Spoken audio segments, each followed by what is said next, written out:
Seigneur, ta parole est grande, elle demeure à jamais. Ta parole est infaillible, rien ne peut la supprimer. Bienvenue à vous, chers téléspectateurs, ainsi qu'à tous nos téléspectateurs dans le monde entier, dans un nouvel épisode de notre émission quotidienne d'études toute la Bible, dans laquelle nous présentons une étude complète de tous les livres de la Bible, de la Genèse à l'Apocalypse. Nous sommes arrivés dans notre étude du livre du Lévitique, qui est le 3e livre de la Bible, au chapitre 26. Le chapitre 26 est l'avant-dernier chapitre de ce livre, et cet épisode est l'avant-dernier de notre étude sur le livre du Lévitique. Si vous désirez consulter les épisodes précédents, vous pouvez visiter notre site web toutelabible.net. Permettez-moi au début de l'épisode d'accueillir notre invité, le frère Youssef Riyad. Bienvenue, Merci, frère frère Youssef. Riyad. Nous accueillons aussi nos invités, soyez les bienvenus. Frère Youssef, quel est le sujet du chapitre 26 ? Nous pouvons voir un triple sujet. Alors, il nous parle des promesses du Seigneur, de ses menaces et de sa patience. Ou nous pouvons dire que du verset 1 jusqu'au verset 13, la récompense de l'obéissance, alors qu'à partir du verset 14 et jusqu'au verset 41, la punition de la désobéissance, et enfin les bénédictions de la repentance dans la dernière partie du verset 40 jusqu'à la fin du chapitre. Parfait. Dans le chapitre précédent, le Seigneur a conclu son discours en disant de ce peuple, « Ils sont mes esclaves que j'ai fait sortir d'Égypte. Je suis l'Éternel, votre Dieu. » Et Oui. par conséquent, ils sont les esclaves du Seigneur et ils doivent obéir au Seigneur. C'est vrai. Le Seigneur exige l'obéissance dans les 13 premiers versets. C'est vrai. Permettez-moi de lire ces 13 versets et de revenir vers vous avec une question. Allez-y. Vous ne vous ferez pas de faux dieux, vous ne vous dresserez ni sculpture sacrée, ni statue, et vous ne placerez dans votre pays aucune pierre ornée de figures pour vous prosterner devant elle, car je suis l'Éternel, votre Dieu. Vous respecterez mes sabbats, et vous traiterez mon sanctuaire avec déférence, je suis l'Éternel. Si vous suivez mes prescriptions, si vous gardez mes commandements et les mettez en pratique, je vous enverrai des pluies en leur saison, la terre donnera ses produits, et les arbres des champs leurs fruits. Le battage du blé durera jusqu'à la vendange et la vendange jusqu'au semail. Vous mangerez du pain à satiété et vous habiterez en sécurité dans votre pays. Je mettrai la paix dans le pays et personne ne troublera votre sommeil. Je ferai disparaître du pays les bêtes féroces et l'épée ne passera pas par votre pays. Vous poursuivrez vos ennemis et ils tomberont devant vous par l'épée. Ainsi 5 parmi vous en poursuivront 100, et 100 parmi vous en poursuivront 10 000, et vos ennemis tomberont devant vous par l'épée. Je me tournerai vers vous, je vous donnerai des enfants, et vous rendrez nombreux, et je maintiendrai mon alliance avec vous. Vous mangerez des anciennes récoltes, et vous devrez les sortir pour faire place aux nouvelles. J'établirai mon habitation au milieu de vous, et je ne montrerai pas de dégoût envers vous. Je marcherai au milieu de vous, je serai votre Dieu, et vous serez mon peuple. Je suis l'Éternel votre Dieu, qui vous ai fait sortir d'Égypte, qui vous ai tiré de l'esclavage. J'ai mis un terme à l'oppression qui pesait sur vous, et je vous ai fait marcher la tête haute. Chacune de ces paroles nous parle de la bonté du Seigneur à leur égard.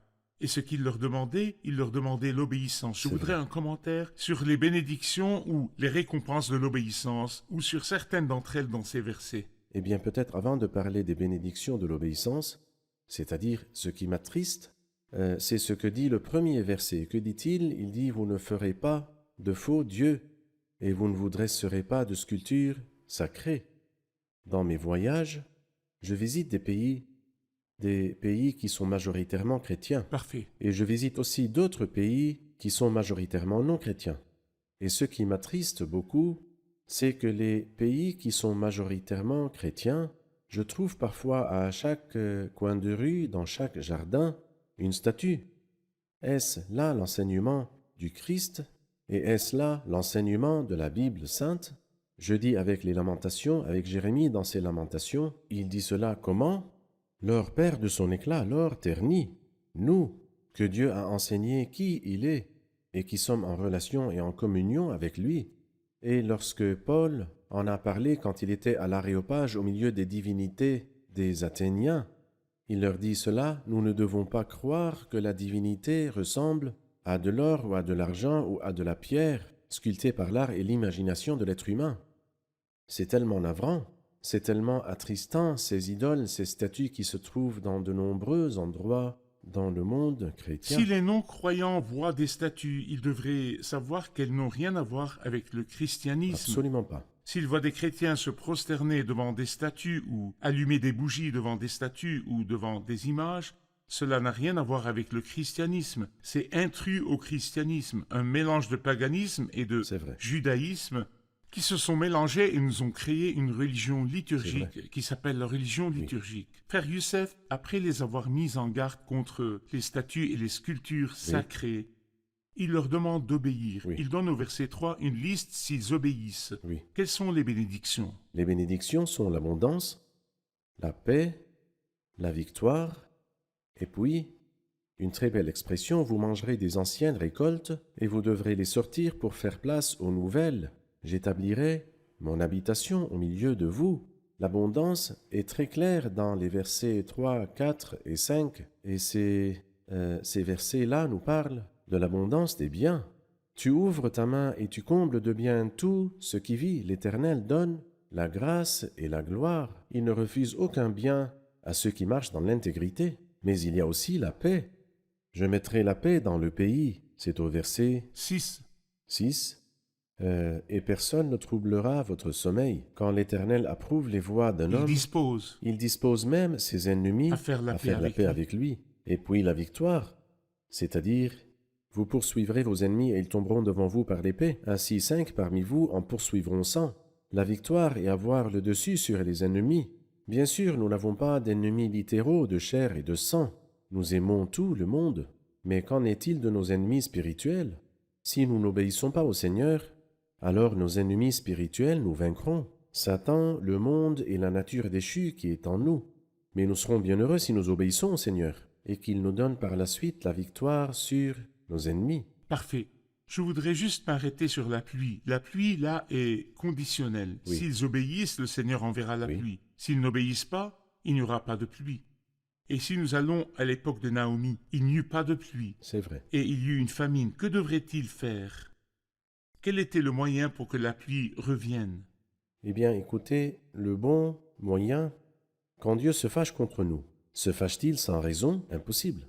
Retournons donc au Seigneur. Le Seigneur nous dit, si mon peuple, celui qui porte mon nom, s'humilie, s'ils se tournent dans leur cœur et prient le Seigneur écoutera-t-il? Certainement, il a promis d'écouter, de pardonner, de guérir le pays. Le Seigneur enverra la pluie, si nous nous repentons vraiment. Ce n'était pas seulement à l'époque de Naomi, mais aussi à l'époque d'Élie, le Tishbite, quand il a dit « Il n'y aura ces années-ci pas de rosée ni de pluie, sauf sur ma parole. La pluie est bonne et elle vient de Dieu. » Et si vraiment nous sommes en train de fâcher Dieu, la première chose à faire, ce n'est pas de chercher la pluie, mais la première chose est de La chercher à repentance. nous repentir et retourner au Seigneur.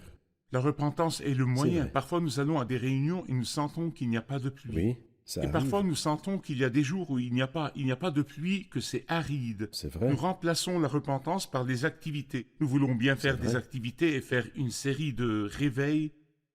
Et il y a un autre moyen de se repentir. S'humilier, se repentir et de réparer les choses. Dieu veut bien ouvrir les fenêtres du ciel et nous envoyer la pluie. Mais nous choisissons la voie facile. Organiser des activités et organiser des réunions, mais sans repentance. Et nous trouverons que ça continue. L'aridité continue.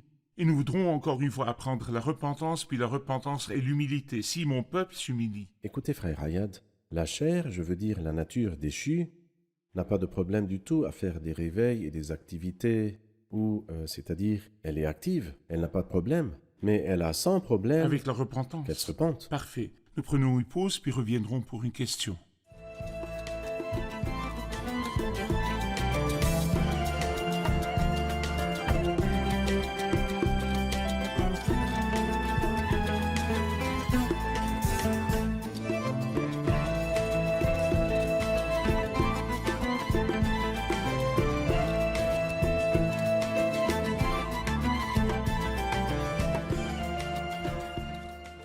Au verset 10, vous mangerez des anciennes récoltes et vous devrez les sortir pour faire place aux nouvelles. Pourrions-nous savoir ce que cela veut dire? À vous, frère Youssef. Eh bien, en fait, j'aime relier 3 versets ensemble. Le premier verset est dans Lévitique 26:10 que nous venons de lire. Un autre verset à la fin du livre du Cantique des Cantiques, chapitre 7. Et un troisième verset dans l'Évangile de Matthieu, chapitre 13. Dans ces 3 versets, nous voyons les bénédictions de l'obéissance ici, et ensuite la nourriture des maîtres ou les enseignements des maîtres dans Matthieu 13, et enfin la prosternation devant le bien-aimé dans Cantique chapitre 7. Je vais lire ces versets. Allez-y. Le premier verset se trouve dans Matthieu chapitre 13. Allez-y. Il nous dit ces paroles. Lorsque le Seigneur eut fini de dire les paraboles du royaume des cieux, il dit à ses disciples, « Avez-vous compris tout cela ?» « Oui, répondirent-ils. » Et il leur dit, « C'est pourquoi tout spécialiste de la loi instruit de ce qui concerne le royaume des cieux ressemble à un maître de maison qui tire de son trésor des choses Et nouvelles des choses et anciennes. des choses anciennes. Bienheureux est le spécialiste de la loi instruit, car celui-là deviendra professeur et tirera de son trésor, Des choses qui est la nouvelles. Bible sainte, des choses nouvelles et des choses anciennes. Il est bienheureux et bienheureux sont ceux qui écoutent une personne consacrée qui lit la parole de Dieu et en tire des choses nouvelles et des choses anciennes. Et quant aux bénédictions de l'obéissance, nous les voyons ici, lorsqu'il dit ici, « Vous mangerez des anciennes récoltes, Oui.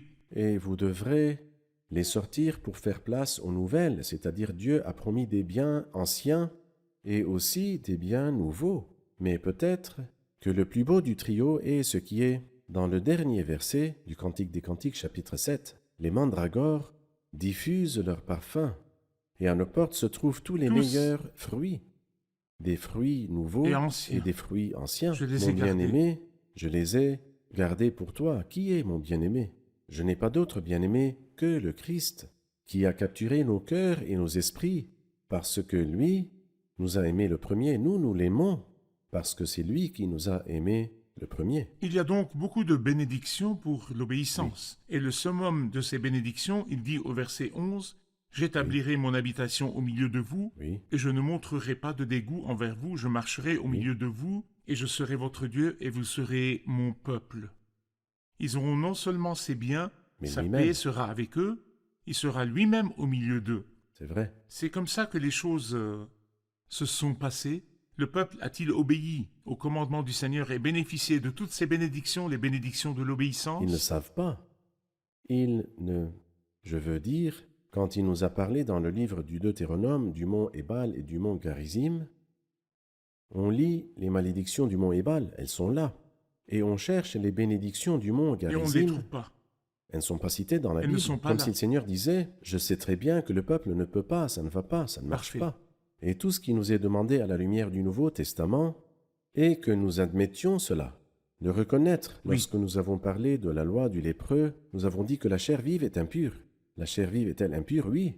C'est-à-dire quand vous admettez qu'il n'y a rien de bien en vous, rien du tout. Le Seigneur sera prêt à vous sauver par la grâce.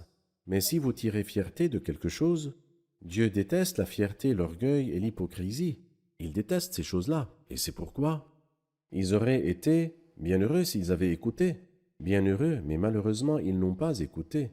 Et c'est ce que dit le psaume 81. « Si seulement mon peuple m'écoutait, en un instant j'humilierais leurs ennemis, mais malheureusement, ils n'ont pas fait cela. » Parfait. Donc les promesses que le Seigneur leur avait faites, ils n'y ont pas persévéré, et il y a eu donc les C'est menaces. vrai. Et les menaces sont dans ces versets du verset 14. Très bien. Appelons-les la punition de la désobéissance. C'est vrai. Quelle était la punition dont il les a prévenus? Quelle était la punition de la désobéissance que nous révèlent ces versets? Eh bien, peut-être la chose remarquable, c'est la répétition du mot « Si vous ne m'écoutez pas », cela est dans le verset 14, et encore une deuxième fois dans le verset 18, « Si malgré cela, vous ne m'écoutez pas ». Et le mot « malgré cela, vous ne m'écoutez pas » veut dire « j'ai fait venir contre vous une petite épreuve ». Malgré ça, vous n'écoutez pas. Prenez donc la suivante qui est plus sévère.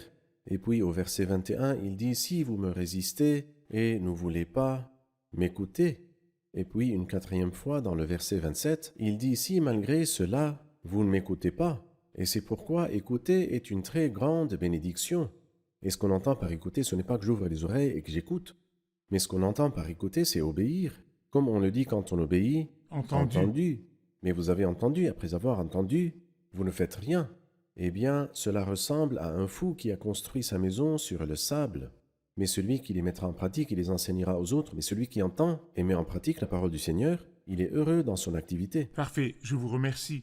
Passons au verset 18. Il dit « Si malgré cela vous ne m'écoutez pas, je vous punirai 7 fois plus pour vos péchés.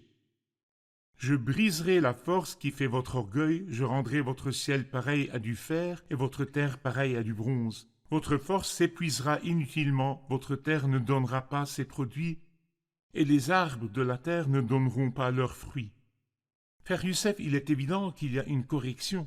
Il est évident qu'il n'y a pas d'honneur, il n'y a pas de respect, il n'y a pas de puissance, il n'y a pas de fruits. Le ciel est pareil à du fer et la terre est pareille à du bronze, et ils sont fatigués et ils s'aiment, mais il n'y a pas de fruits. Parlez-nous des situations où il y a des activités, mais il n'y a pas de fruits, et il n'y a pas de bénédiction. Nous ne restons pas là à ne rien faire, non, nous sommes actifs, et nous travaillons autant que nous le pouvons, mais il n'y a ni pluie qui vient d'en haut, ni plante qui vient d'en bas, et tout est pareil à du fer et à du bronze. Que sommes-nous censés faire? Eh bien, frère Ayad, peut-être l'image dont vous avez parlé se trouve dans la Bible, dans le livre de l'Apocalypse, chapitre 2, lorsqu'il nous dit « Je connais tes œuvres, ton travail, ta persévérance, ta patience. Je sais que tu ne peux pas supporter les méchants, tu as mis à l'épreuve ceux qui se prétendent apôtres, sans l'être, et tu les as trouvés. C'est merveilleux. Et sans pareil, comme on dit. Mais le Christ me dit, ce que j'ai contre toi, c'est que tu as abandonné ton premier amour. Et la bénédiction ne viendra pas à toi, sauf si tu te souviens d'où tu es tombé et que tu te repentes. Oui. Et c'est ce qui est demandé de toutes les églises. Si les spirituels sentent vraiment, s'ils sentent qu'il y a des activités, mais il n'y a pas de fruits, nous devons nous repentir et nous tourner vers Dieu, et Dieu est capable de rétablir les choses. Parfait, nous prenons une pause, puis reviendrons pour une question.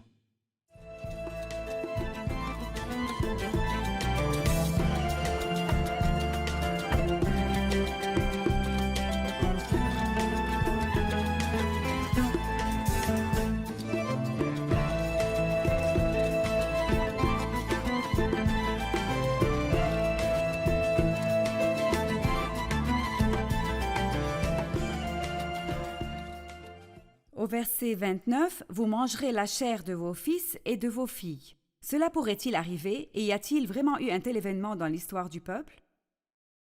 Eh bien, en fait, c'est vraiment arrivé. C'est-à-dire, non seulement c'est possible, mais c'est arrivé plus d'une fois dans la Bible sainte. Une fois, comme nous le lisons dans le 2e livre des Rois, chapitre 6, lors du siège de Samarie, Oui. lorsqu'une femme a dit au roi « Sauve-moi, mon Seigneur, le roi ». Alors il lui répondit « Avec quoi pourrais-je te sauver? Avec les ressources de l'aire de battage Du ou pressoir. du pressoir ?» Et pourtant, elle lui a raconté une histoire douloureuse qu'elle a mangée, qu'on a mangé son fils. Et la 2e fois, nous la lisons dans le livre des Lamentations, qui est un livre triste, parce que Jérémie aimait le peuple, Oui. vraiment. Et il les a beaucoup prévenus, il leur a dit « Retournez à l'Éternel ». Mais malheureusement, dans les Lamentations de Jérémie chapitre 4, au verset 10, malgré leur tendresse de leurs propres mains de femmes, on fait cuire leurs enfants pour qu'ils leur servent de nourriture à cause du désastre qui frappe la fille de mon peuple. Comme si les mères n'étaient pas les seules à faire cela, mais le pieux Jérémie, lui qui a appris les nouvelles ou bien a vu l'incident, qu'une mère arrive vraiment à manger son enfant, à quel point il a été ému.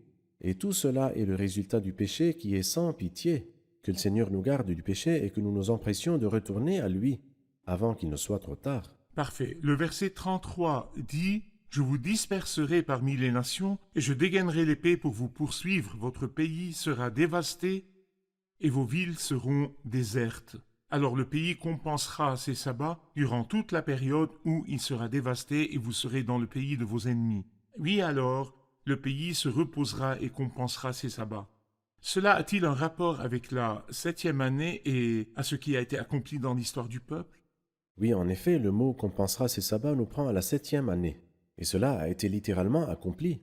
Lorsque Nebuchadnezzar est venu et a exilé le peuple du pays, il les a chassés, il les a exilés du pays. Et par la suite, il n'y avait personne pour cultiver la terre. Alors, le pays a été dévasté pendant 70 ans. Quand nous passerons au 2e livre des Chroniques, dans le chapitre 36, nous saurons que c'était un accomplissement des paroles de Jérémie, un accomplissement de ce que Moïse avait dit dans le livre du Lévitique, aussi dans le livre du Deutéronome, il avait averti. Et il les aurait plusieurs fois avertis, mais malheureusement, le Seigneur, par plusieurs moyens, les a avertis, Mais malheureusement, personne n'a n'a écouté. écouté.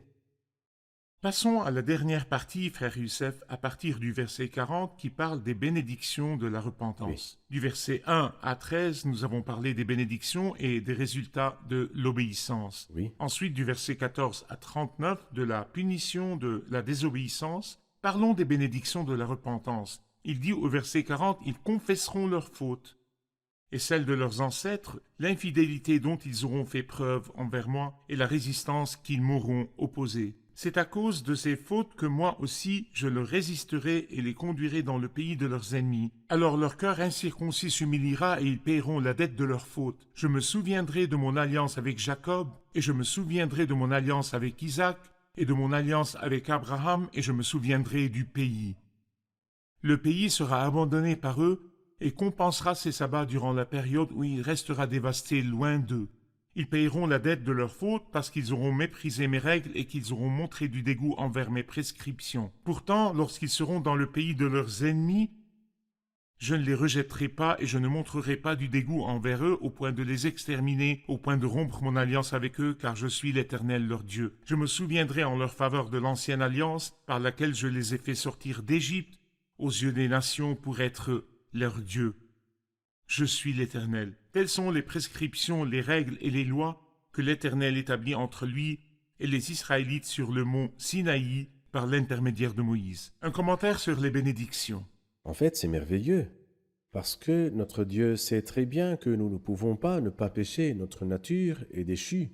Et en fait, qui n'a jamais péché et qui n'a que des qualités? Personne. C'est pourquoi le Seigneur nous a ouvert une porte qui s'appelle la repentance. Quand nous étudions le livre des psaumes, nous découvrirons qu'il y a 7 psaumes que les commentateurs ont appelés les psaumes de la repentance ou les psaumes de la pénitence. La plupart ont été écrits par David après son fameux péché.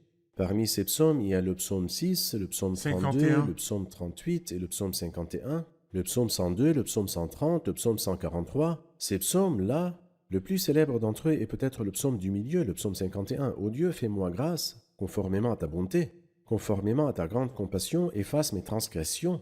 Lave-moi complètement de ma faute et purifie-moi de mon péché. » Quelqu'un a dit, « Si tes péchés sont nombreux, les miséricordes du Seigneur sont nombreuses aussi. Ô Dieu, fais-moi grâce conformément à ta grande compassion, efface mes transgressions. » Nos transgressions sont nombreuses, mais la grâce de Dieu est plus grande. Et c'est pourquoi c'est merveilleux que le Seigneur nous ait ouvert une porte qui s'appelle la porte de la repentance. Pour toute personne qui est tombée dans le péché, ce n'est pas la fin, ce n'est pas le résultat final. Dieu désire toujours vous donner une deuxième chance, mais à condition que vous saisissiez l'occasion. Ou méprises-tu les richesses de sa bonté, de sa patience, de sa générosité, en ne reconnaissant pas que la bonté de Dieu te pousse à changer d'attitude? Alors si vous vous repentez, qu'il retourne à l'Éternel, il aura compassion de lui, qu'il retourne à notre Dieu, car il pardonne abondamment. Que voyez-vous, frère Youssef, dans ces paroles? Le fait que le Seigneur se souvienne de son alliance avec eux, de l'ancienne alliance. Oui. Et il commence à nous citer avec qui l'alliance était. Exactement. Parlez-nous de cette promesse. Eh bien, cela se trouve au verset 42. Et il l'infirme au verset 44, puis il le confirme de nouveau au verset 45. Et cela me fait penser à ce qui a été dit dans un chapitre qui est peut-être considéré comme le chapitre le plus difficile de la Bible sainte, le chapitre 16 d'Ézéchiel, quand il parle d'Israël et de son infidélité au Seigneur et de sa prostitution contre le Seigneur. Mais la fin du chapitre 16 d'Ézéchiel est l'une des plus merveilleuses de tous les chapitres. Il dit là, dans Ézéchiel 16, 60, « Je me souviendrai de mon alliance conclue avec toi, à l'époque de ton enfance, et j'établirai pour toi une alliance éternelle. Tu te souviendras de ta conduite et tu en éprouveras un sentiment d'humiliation. Quand tu recevras tes sœurs, les grandes comme les petites, je te les donnerai pour filles, mais pas sur la base de ton alliance, pas l'ancienne alliance. J'établirai moi-même mon alliance avec toi et tu reconnaîtras que je suis l'Éternel, ainsi tu te souviendras du passé. Tu en auras honte et tu n'ouvriras pas la bouche à cause de ton humiliation quand je t'aurai pardonné tout ce que tu as fait, déclare le Seigneur l'Éternel. Une bénédiction définitive. C'est Le vrai. Seigneur se souviendra de son alliance et parlera de son alliance, mais dans une nouvelle alliance qui n'a aucun rapport avec la première Exactement. alliance. La nouvelle alliance Et fondée qui, sur le sang selon du Christ. Jérémie 31, C'est vrai. avec la maison d'Israël et la maison de Juda, avec Fondé la sur nation le qui sang du revient. Christ. Parfait, je vous remercie. Nous sommes arrivés à la fin de l'épisode. Révisons-le avec nos invités. Qu'avons-nous appris aujourd'hui? Nous avons appris que parmi les bénédictions de l'obéissance au commandement du Seigneur, l'abondance est bien, la paix et la victoire. Aussi, quand nous obéissons au Seigneur, il établira son habitation au milieu de nous et marchera avec nous le long du chemin. La question qui revient toujours. Je prie beaucoup, mais mon ciel est pareil à du fer et ma terre est pareille à du bronze. Mais nous oublions que si j'avais eu l'injustice en vue dans mon cœur, le Seigneur ne m'aurait pas exaucé. Souviens-toi donc d'où tu es tombé, repens-toi, et même si nos péchés sont nombreux, la grâce de Dieu est plus grande. Merci, que Dieu vous bénisse. Merci, frère Youssef, que Dieu vous bénisse. Chers téléspectateurs, dans l'épisode d'aujourd'hui, le chapitre 26 du livre du Lévitique, nous avons parlé des bénédictions de l'obéissance et de la punition de la désobéissance, de la nécessité de la repentance et du fruit de la repentance. Dieu a demandé au peuple d'obéir. Il leur a ordonné de marcher selon ses commandements, de garder ses commandements et ses prescriptions. S'ils obéissent, ils mangeront les meilleurs produits du pays. Mais s'ils désobéissent, s'ils refusent et se montrent rebelles, ils seront dévorés par l'épée. L'histoire du peuple a prouvé leur échec cuisant. Ils n'ont pas persévéré dans les commandements du Seigneur. Ils ont transgressé la loi de Dieu et les commandements de Dieu. Ils ont été chassés du pays qui était leur héritage. Ils ont été exilés pendant 70 ans. Les ennemis les poursuivaient pour une seule raison, leur transgression des commandements de Dieu, leur manque de respect pour le Seigneur, leur désobéissance. Chers téléspectateurs, dans notre relation avec le Seigneur, l'obéissance est la base de toutes les bénédictions. L'obéissance est la base quand nous entrons dans les réunions et que nous sentons la présence du Seigneur et que nous voyons les bénédictions et les consolations. Laissez-moi parler et dire à toutes les communautés chrétiennes partout dans le monde, il n'y a pas de substitut à l'obéissance et à la repentance. Si nous trouvons que le ciel est pareil à du fer et que la terre est comme du bronze, et que les réunions se succèdent mais sans consolation, sans pluie qui tombe d'en haut, nous devons examiner nos âmes, nous devons mettre nos âmes à l'épreuve. Peut-être que nous couvons un mal dans nos vies et nous devons nous repentir. C'est la désobéissance qui ferme pour nous la porte de la consolation et la porte de la joie. Repentons-nous encore une fois de tous nos agissements et examinons nos âmes. Et disons avec celui qui a dit « Examine-moi, ô Dieu, et connais mon cœur. Mets-moi à l'épreuve et connais mes pensées. » L'injustice avec les célébrations, ça ne marche pas. L'adoration continuelle et les querelles au milieu des groupes chrétiens, ça ne marche pas. Le mal que nous couvons, le levain qui est là, nous devons nous en repentir, le rejeter et l'expulser. La repentance et l'obéissance sont la source de la bénédiction. Le Seigneur veut bien ouvrir les fenêtres du ciel et déverser sur nous les consolations pourvu que nous le respections, pourvu que nous nous tournions vers lui dans un vrai repentir. Chers téléspectateurs, nous nous retrouvons dans le prochain épisode. Que le Seigneur soit avec vous.